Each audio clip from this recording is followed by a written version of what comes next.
This is Jennifer. My assistant should be taking notes while I walk you through our proposal. My colleague, Derek, announced to the three executives seated across the conference table, his hand gesturing toward me with the casual dismissiveness of someone introducing furniture. Don't mind her. Let's get started on how Patterson Marketing can transform your brand strategy.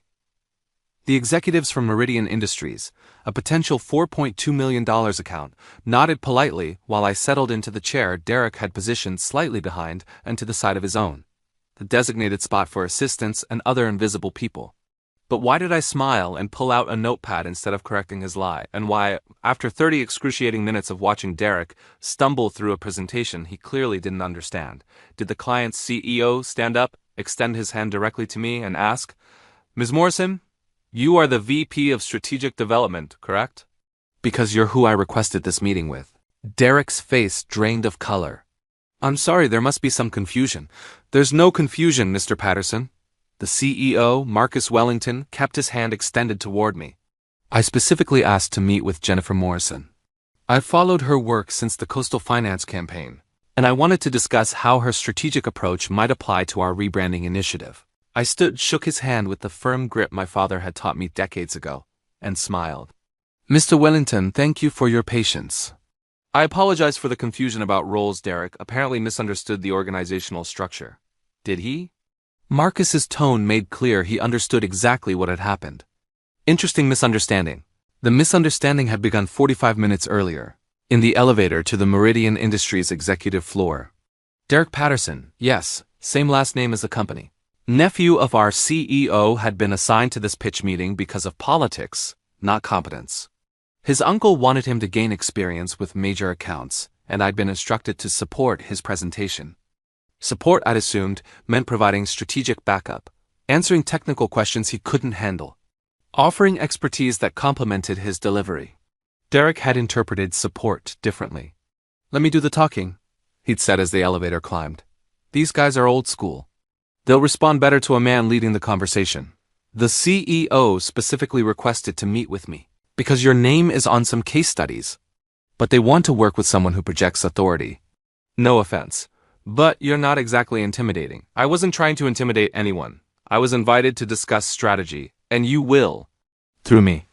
I'll present your ideas, and if there are questions I can't answer, I'll loop you in." The elevator doors had opened before I could respond. I'd made a decision in that moment, one that would play out over the next 30 minutes of Derek's catastrophic presentation. The presentation materials had been mine. I'd spent 3 weeks developing the strategic proposal for Meridian Industries, analyzing their market position, identifying opportunities, designing a comprehensive rebranding approach that addressed challenges their competitors couldn't solve. The deck was solid, the research was thorough. The recommendations were innovative. Derek had never read any of it. The first sign of trouble came 2 slides in. "As you can see from this market analysis," Derek said, gesturing at a chart he'd clearly never examined, "your competitors are doing well. But we believe there's room for Patterson Marketing to add value." The chart showed Meridian's competitors losing market share while Meridian gained. The entire point was that Meridian was winning but needed to accelerate their advantage before competitors adapted. Derek had fundamentally misread the data. Marcus Wellington's eyebrow rose slightly. I made a note on my pad. "Doesn't understand basic chart reading." The second sign came during the target audience discussion. "Your core demographic is primarily millennials," Derek explained. "Young people who are digitally native, and our core demographic is enterprise CFOs," one of the executives interrupted. "We're a B2B financial services company." "Right, of course. B2B, but ultimately those CFOs are millennials who, most of them are in their 50s and 60s. The point is," Derek soldiered on, "clearly lost. We need to meet your customers where they are. Which is online, mostly." I made another note. Didn't research the client at all. The third sign was the pricing slide. Derek had somehow mixed up the proposal numbers, presenting a budget that was 30% higher than what we'd actually proposed. For $5.4 million, we can deliver a comprehensive transformation. The proposal I received said $4.2 million. That was preliminary. After further analysis, the analysis I commissioned from Miss Morrison specifically, that analysis suggested a lower number. The numbers have been refined. I watched Marcus Wellington's patience visibly thin. I made a third note. Actively lying about pricing. I could have intervened at any point. A raised hand, a gentle correction. Actually, Derek, I believe the data shows would have been professionally appropriate. But Derek had called me his assistant. He'd positioned me in the subordinate chair. He told me to let him do the talking because clients would respond better to a man. So I let him talk. Let him demonstrate exactly what happened when someone took credit for work they didn't understand. Let him hang himself with every word. The presentation limped toward its conclusion. By minute 25, one of the Meridian executives had stopped pretending to take notes. Another was openly checking his phone. Marcus Wellington's expression had shifted from interest to evaluation to something approaching pity. In conclusion, Derek said, his confidence somehow still intact despite the room's energy, Patterson Marketing is uniquely positioned to take Meridian Industries to the next level. Our team under my leadership has the strategic vision to transform your brand. He smiled expectantly. The silence stretched. Then Marcus Wellington stood. Mr. Patterson, thank you for that presentation. It was illuminating. The word illuminating carried layers of meaning that Derek apparently didn't catch. Happy to answer any questions. I don't have questions for you. Marcus turned to face me directly. Ms. Morrison, you are the VP of Strategic Development, correct?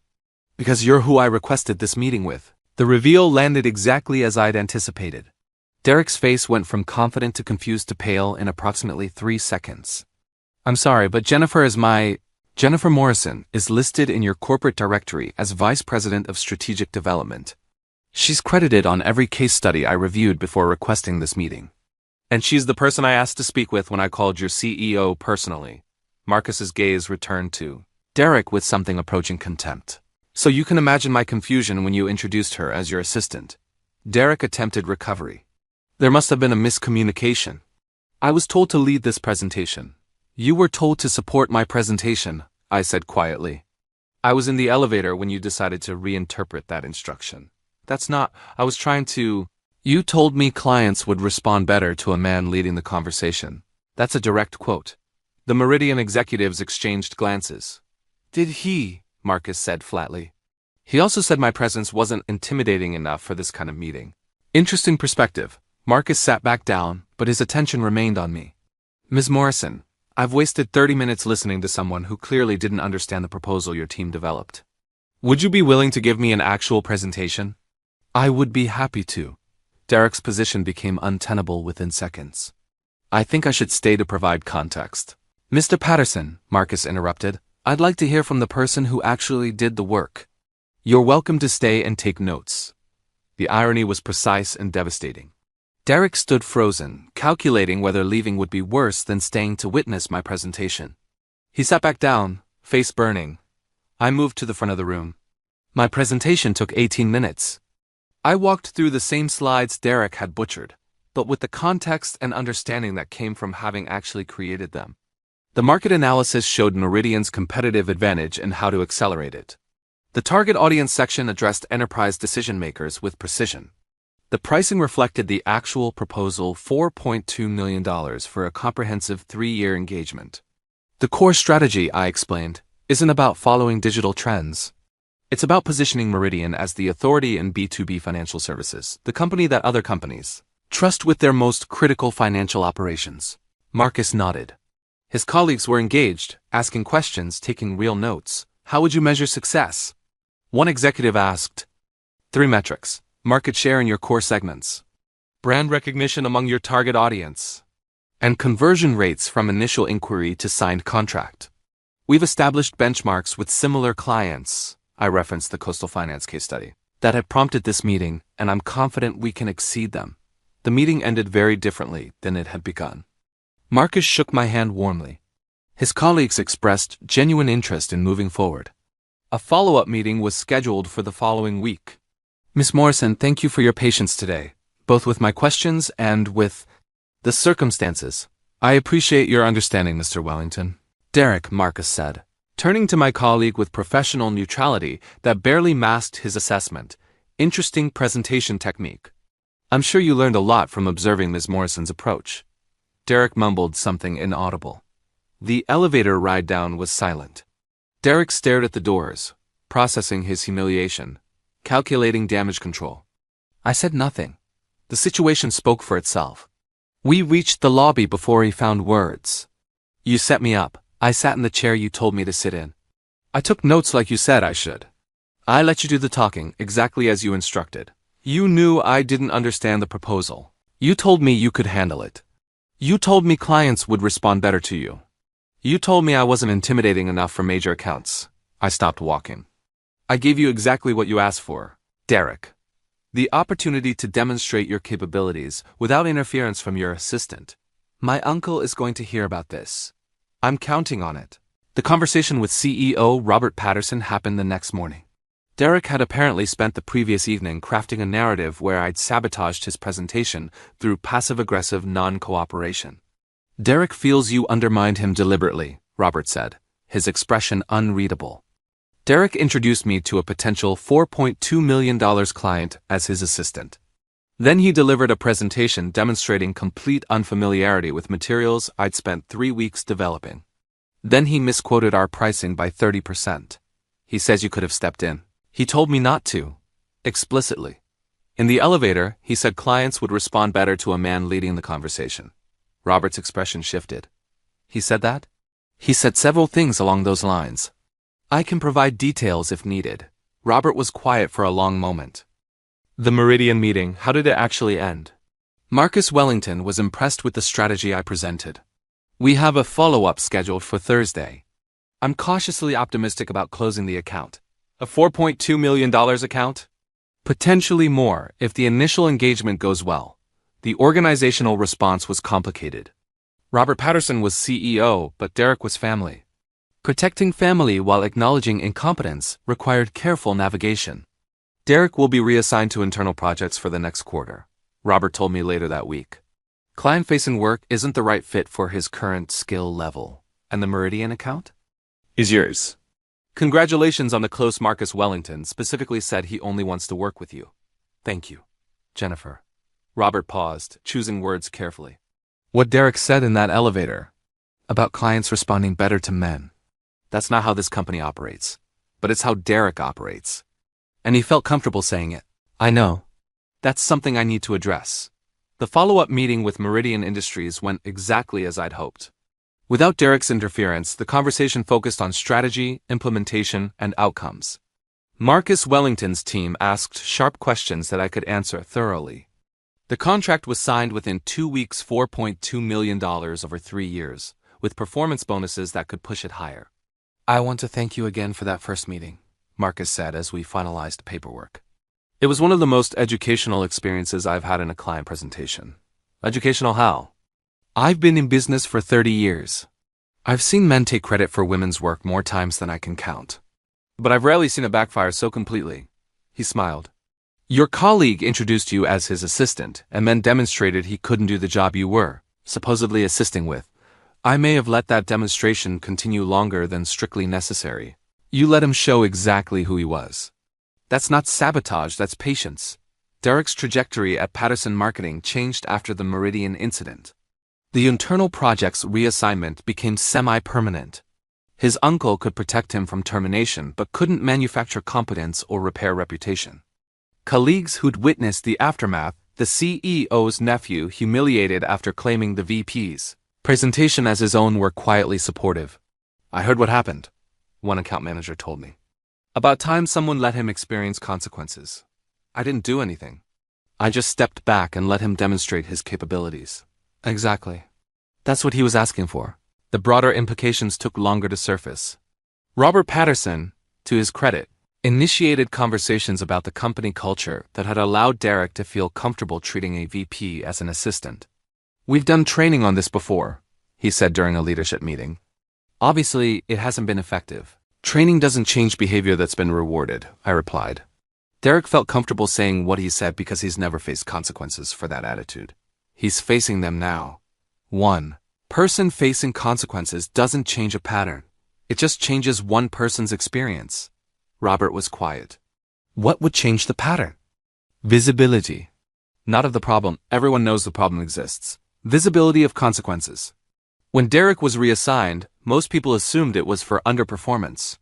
They don't know it was specifically connected to how he treated me. You want me to publicize what happened? I want people to understand that calling a VP your assistant, dismissing her capabilities, and claiming her work doesn't just embarrass you in one meeting. It changes your career trajectory. The company-wide communication came a month later. It didn't name Derek, that would have been unnecessarily cruel. But it detailed the incident in terms clear enough that everyone understood. A recent client meeting highlighted a concerning pattern. The memo read: a senior employee was introduced as an assistant by a colleague who then attempted to present her work as his own. This behavior is unacceptable regardless of seniority, family relationships, or past contributions. Misrepresenting colleagues' roles, claiming others' work, and dismissing expertise based on gender are grounds for serious disciplinary action, including termination. Our culture depends on accurately recognizing contributions and treating colleagues with professional respect. The memo was signed by the CEO. Derek left the company 6 months later. The internal projects had become a holding pattern with no exit. His reputation among colleagues was irreparable. His uncle's protection could prevent firing but couldn't restore credibility. He took a position at a smaller firm, a lateral move that everyone understood was actually a step down. I didn't celebrate his departure. His career consequences weren't the point. The point was what happened next. The following year, I was promoted to Senior Vice President. The Meridian account had expanded beyond initial projections. Other major closes had followed. The strategic value I provided was impossible to dismiss. During my promotion announcement, Robert Patterson made a reference that only a few people understood. Jennifer Morrison demonstrates what leadership actually looks like. Not just developing strategy but executing it with the patience and professionalism that complex situations require. The word patience caught my ear. I'd been patient that day in the Meridian conference room. Patient while Derek claimed my work. Patient while he fumbled through slides he'd never read. Patient while he demonstrated exactly what happens when someone takes credit for expertise they don't possess. Patience wasn't passive. It was strategic. I still think about that meeting sometimes. The moment Derek introduced me as his assistant. The 30 minutes of watching him destroy his own opportunity. The expression on Marcus Wellington's face when he asked, "You are the VP of Strategic Development, correct?" I could have corrected Derek immediately. Could have established my actual role and prevented the embarrassment. But Derek had made assumptions about how the world worked, about who had authority, about whose ideas deserved credit, about what kind of person led client meetings. I'd let him demonstrate where those assumptions led. He introduced me to the client as his assistant who'll take notes. I wasn't his assistant, I was VP of Strategic Development and the person the client had specifically requested. But I sat quietly for 30 minutes while he butchered my presentation, misread my data, and inflated my pricing by 30%. When the CEO finally stood and said, "Ms. Morrison, you are the VP, correct? Because you're who I requested this meeting with," my colleague went pale. I gave my actual presentation. We closed the account. He got reassigned to internal projects. The lesson wasn't about revenge, it was about patience. Let people who take credit for others' work demonstrate exactly what they can do on their own. The results speak for themselves.